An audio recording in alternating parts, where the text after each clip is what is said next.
What is up, everybody? Welcome back to the channel. Today I'm going over a deck I'm calling Pin because it has an interesting correlation with King Pin and Magneto, which is a really fun combo, but it's also kind of about pinning your opponent into certain locations, and you do that with a few different ways. So I'm going to go over the deck here and then jump into some gameplay hopefully right after. So like I said, the core of the deck here is Magneto. So on turn 6 for 12 power you can play Magneto, who on reveal will move all opposing 3 and 4 cost cards to this location, which is pretty crazy.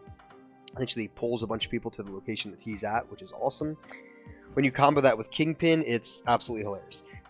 On turn 6 only, when a card moves to the location that Kingpin's at, you destroy it.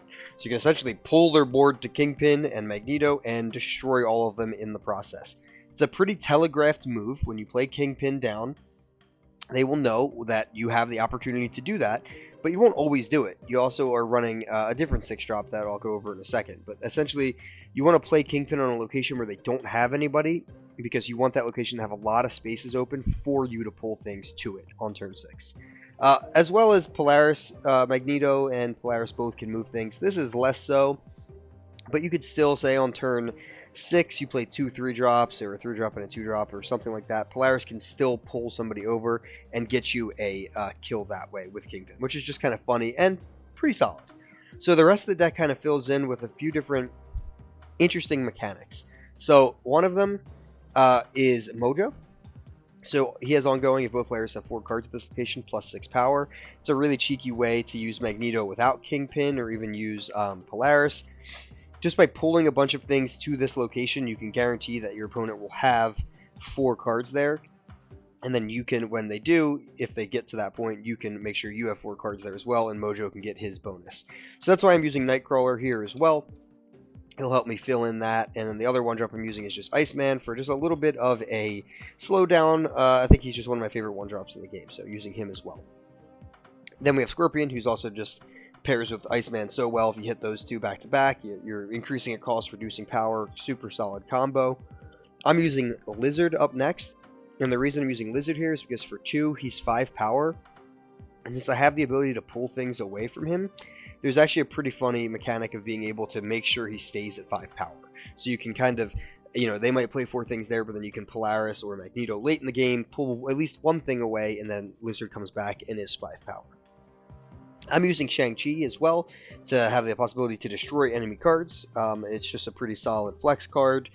Depends on the meta. Right now, Throne Room, I think, is the hot location, so he's really good for that. But in general, solid flex card. Then I'm using White Queen, who I haven't seen in a bit, but really solid base card. 6 power on reveal, draw a copy of the highest card in your opponent's hand. She is a really good setup for the leader. So the leader is our other endgame win condition. He's a 6-drop. 4 power, but on reveal, copy all cards your opponent played this turn, but on your side. So if you can fill up some locations early, by using Polaris, and, just kind of trying to bait into one area, like with Lizard and things, you could play leader and pretty much have an open slot for them to copy whatever you have. But when you know what they have with White Queen, leader becomes really solid there.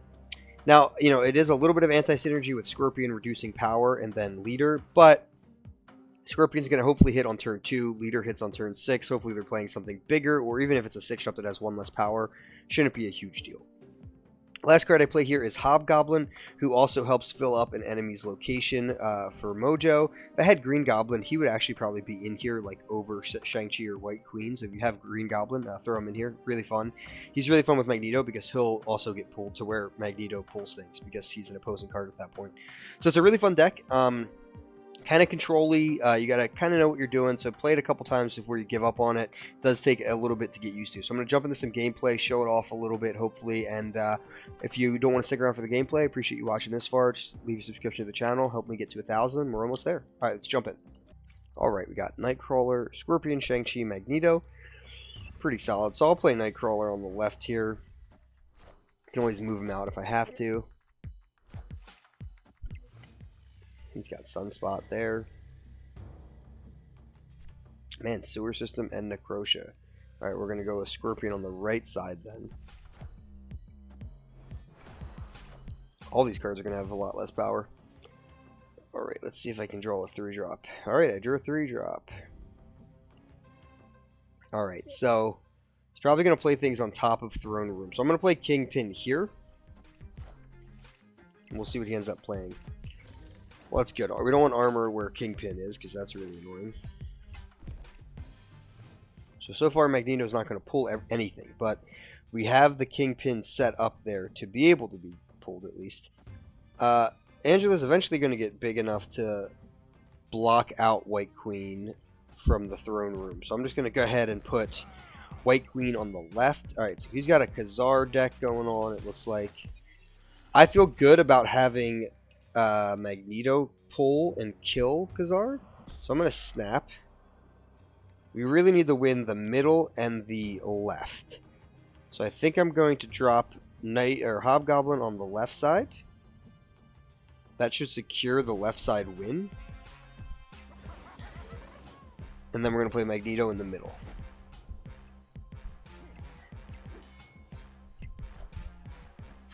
So Rocket misses, and he's just a flat 0 power, which is fine. So I'm just going to drop Magneto in the middle. If he does play 3 cards to fill the location, I still feel good about it because they're all getting -2 power there, which is pretty drastic. And Magneto, if Magneto does get the pull off on Khazar, it's massive, and I'll get to kill Khazar. I won't win the right location or anything, but I'll debuff the rest of his board, and I should be winning the left side, and then should be winning the middle. So let's see what he does. So Magneto does pull Khazar, which is pretty great. Just going to smack him, reduce the power of all his 1-drops everywhere, which is great.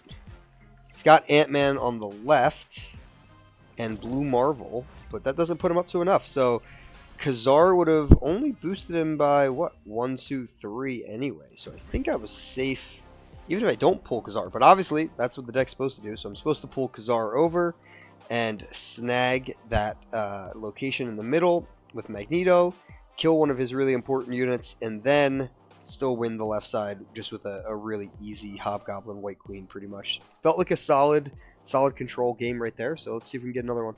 Alright, so we got Iceman and Scorpion, and then Shang-Chi, which is great. The Super Flow, so we don't want to play anything on that location to start. So we'll hit Scorpion, just to make sure we hit that whole hand right away. Still getting +1 energy, which is a lot. Let's see if Shang-Chi will be useful this game. Alright, so we got the Bifrost coming down. So I got 2 things to play. I'm going to play Iceman and Nightcrawler. Iceman's not as important when Super flows out, but it still helps. So he just had 3 energy, and I had 3 energy, and we both only used 2, so. But still, not terrible. Pretty much everything's going to be in the right location after I play one more thing. But I can move Nightcrawler still, so I'm not too worried about it. I'm going to play White Queen. It'll give me a little glimpse of what he's got in store for me. Still think she's an underrated card. I know after you move away from the base set, you kind of move away from her, but she's really good. So he's got Devil Dinosaur, so we know what that's going to do.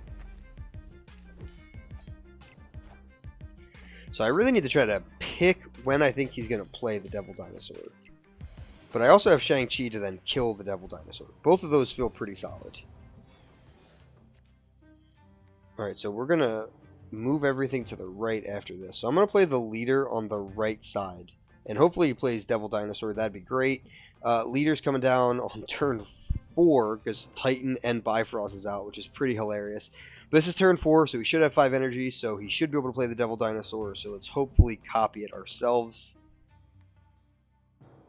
And we'll see if the whole White Queen and Leader thing works out. No, it doesn't. Alright, so he plays Polaris and Nightcrawler. Interesting. Over there. Alright, so we're going to have to save Shang-Chi to kill the Devil Dinosaur, which is not bad. So Angela's obviously super beefy, but we have a pretty good lead on that right location, so we just need to win this left one. And let's see. Shang-Chi's probably going to help us do that. So I'm going to go ahead and play Kingpin and Lizard on the left side. I think he's just going to play Devil Dinosaur, maybe one other thing somewhere. I don't think he's winning this location to the right, so I really have to win this one on the left. This is 9 power. Devil Dinosaur by himself with my hand is only, what, 8 power? And it might even get smaller if I play multiple cards on turn 6. So I'm just going to go with those two. And I still have the knowledge of Devil Dinosaur being in his hand, which is good. He hasn't really played a whole lot of draw cards. I don't think Mantis triggered. She could have. And obviously Cable did, but we haven't drawn a whole lot of cards and we've played a lot, so... Don't know. But, I mean, even Leader just copying Nightcrawler and Polaris is great. Just a lot of power for 5 mana on my side of the board. I'll snap here, actually. Snap right at the end. I'm feeling good about this. If he has Devil Dinosaur, I just Shang-Chi it. So I'm feeling solid about it. Should have snapped a little earlier this turn with how I'm feeling. Yeah, and there's the retreat. So should have snapped a little bit earlier. Probably could have got the retreat out even earlier. But that was a pretty clean game. I mean, it looked a little bit wonky with Superflow and Titan coming out. But we just kind of played our early curve. We had answers, and I kind of showed you how Leader and White Queen kind of function together in a nice way. So hopefully the first game shows you a little bit of Magneto and Kingpin action. This shows you a little bit of that. There's still a lot more synergy in the deck with Polaris and other things like Mojo and all, but can't show you everything every time. Hopefully you guys can find some of those synergies yourself when you try the deck out. Appreciate you guys sticking around, watching some gameplay. If you don't already, please subscribe to the channel. It really helps. We're trying to reach 1,000 here. That's our goal, and we're getting closer and closer every day. So thank you guys for that, and keep on snapping.